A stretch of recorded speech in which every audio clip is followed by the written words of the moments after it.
परमात्मने नमः। गीताध्यानम्।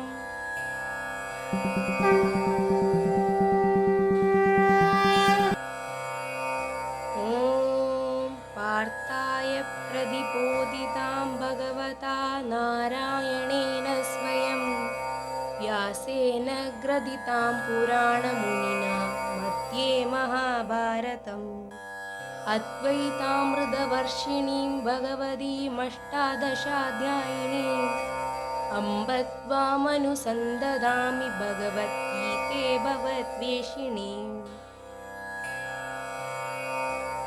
ഭഗവാൻ നാരായണൻ സ്വയം അർജുനനോട് ഉപദേശിച്ചതും പൗരാണിക മുനിയായ വേദവ്യാസ് മഹർഷി മഹാഭാരതത്തിന്റെ മധ്യത്തിൽ കോർത്തതും അദ്വൈതമാകുന്ന അമൃതം വർഷിക്കുന്നതും 18 അധ്യായങ്ങളോട് കൂടിയതും ഭഗവതിയുമായ ശ്രീമദ് ഭഗവത്ഗീതയെ അമ്മേ, ഞാൻ സംസാരനാശിനിയായ അവിടുത്തെ അനുസ്മരിക്കുന്നു.